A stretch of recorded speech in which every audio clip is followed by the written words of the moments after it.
때로 우리는 우리 삶 속에서 환난을 마주하곤 합니다.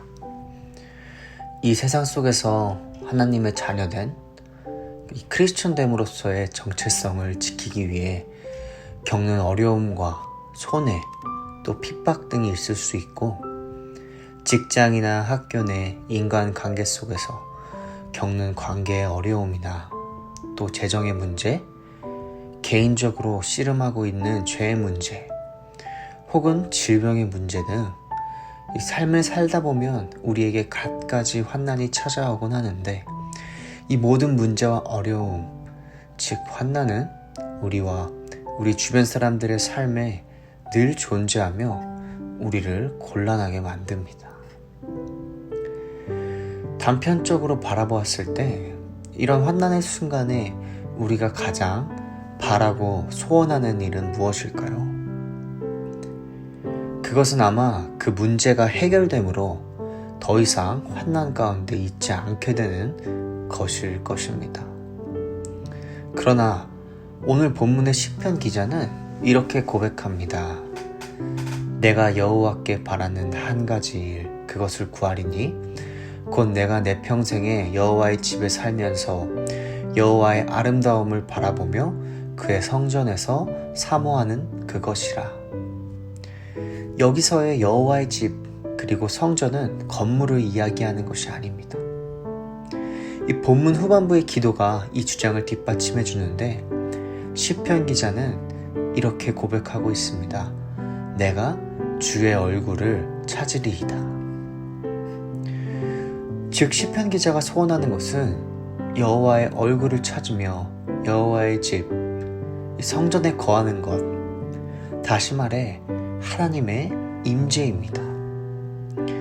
이 문제의 해결보다 앞서서 구한 것은 바로 그 문제보다 또 환난보다 더 크신 하나님, 나의 빛이요 구원이시며 생명의 능력 되신 하나님의 함께하심, 그 하나님의 임재를 구하고 소원하는 것입니다. 시편 기자는 분명 그의 환난으로부터 하나님께 도움을 구합니다. 그러나 그 마음의 중심된 소원은요, 바로 문제의 해결 그 자체에 있는 것이 아닌 이 문제로부터 나를 구원하실 수 있는 유일하신 분, 그 하나님의 임재를 구하는 것이었습니다.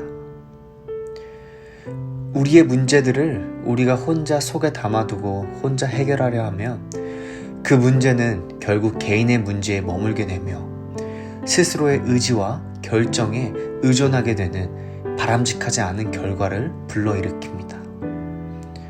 그러나 그 환난 속에서도 우리와 함께 하시는 주님의 임재를 구하며 우리의 고통과 염려를 주님께 맡기는 그 기도로 승화시킬 때 그 간구의, 그 간절한 기도는 우리의 진정한 힘이 될 것입니다. 본문 마지막 절 시편 기자는 이렇게 권면합니다. 너는 여호와를 기다릴지어다. 강하고 담대하며 여호와를 기다릴지어다. 문제의 해결, 이 환난으로부터의 벗어남보다 더욱 중요한 것은 어려움의 때에 하나님의 임재를 구하며 구원자이신 생명이신 그분을 향한 믿음을 갖는 것입니다. 그 믿음이 우리 안에 자리할 때 우리는 어려움과 환난의 순간에서도 강하고 담대하게 하나님의 역사하심을 기다리며 기대하는 소망을 품을 수 있습니다. 이 기다림은 추상적이거나 또는 무기력하고 막연한 기다림일 수가 없습니다. 왜냐하면 그 가운데 우리와 함께 하시고 동행하시는 하나님의 임재하심이 있기 때문입니다. 우리 평생의 삶 속에서 단 한 가지 일만 구하며 살아갑시다. 우리 삶에 하나님의 임재만을 구하며 살아갑시다. 오늘 말씀을 기억하시면서 기도의 자리로 나아가십니다.